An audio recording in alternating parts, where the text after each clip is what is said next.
جب نامزدگی فارم جمع ہوں گے تو اس وقت یہ معاملہ آ سکتا ہے اور الیکشن کمیشن ہو یا پھر عدالت ہو، اس میں یہ درخواست جو ہے وہ دائر ہو سکتی ہے کسی بھی شخص کے خلاف کہ وہ تاحیات نائل ہیں اور وہ سزا یافتہ ہیں۔ شعیب شاہین صاحب سے ہم پوچھیں گے کہ جو آج کا فیصلہ ہے، شعیب شاہین صاحب آپ کیا سمجھتے ہیں کہ کیا واقعی اس فیصلے کے بعد جو تحریک انصاف کا موقف ہے یا جو رائے سامنے آ رہی ہے کہ میاں صاحب جو ہیں وہ انتخابات میں حصہ نہیں لے سکتے، جہانگیر ترین صاحب انتخابات میں حصہ نہیں لے سکتے، آپ اس فیصلے کی تشریح کیسے کریں گے؟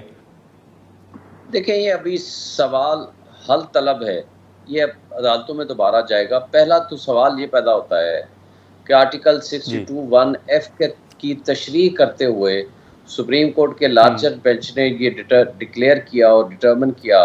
کہ اس 62(1)F کے تحت جو نااہل ہوگی، نااہلی وہ تاحیات ہوگی۔ اب انہوں نے سادہ قانون سازی کے ذریعے، سمپل لیجسلیشن کے ذریعے، without amendment in the constitution, جو کہ ابھی اس کیس میں بھی یہی کوشچن انوالو تھا، تو کیا سادہ قانون سازی کے ذریعے یہ ٹائم باؤنڈ کر سکتی ہے یہ لیجسلیشن؟ یہ نہیں، کیونکہ اگر جو اوریجنل کانسٹیٹیوشنل پروویژن ہے اس کی تشریح کرتے ہوئے سپریم کورٹ نے کوئی اوپینین دی ہے اور ججمنٹ دی ہے، چونکہ اس کے اندر بھی 62(1)F کے تحت بھی کوئی ٹائم باؤنڈ نہیں لکھا ہوا کہ دن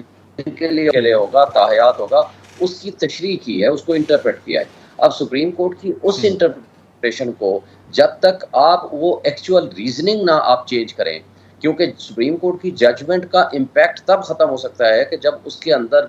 دی جانے والی جو ایکچوئل ریزن ہے اس کو آپ چینج نہ کریں۔ مثلا 62(1)F میں چینج ہو جائے کہ جو اس کے تحت نااہل ہوگا وہ 5 سال کے لیے ہوگا یا 10 سال کے لیے ہوگا، جو بھی اس کے اندر ہے، بالکل قانون سازی کا اختیار ہے پارلیمان کو، but in accordance with the constitutional provision.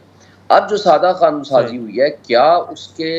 اس میں ہو سکتی ہے الیکشن ایکٹ کی ترمیم کے بعد اس آئینی ترمیم میں جو 62(1)F کی جو انٹرپریشن ہے، کیا وہ آٹومیٹکلی چینج ہو جائے گی؟ یہ حل طلب ہے۔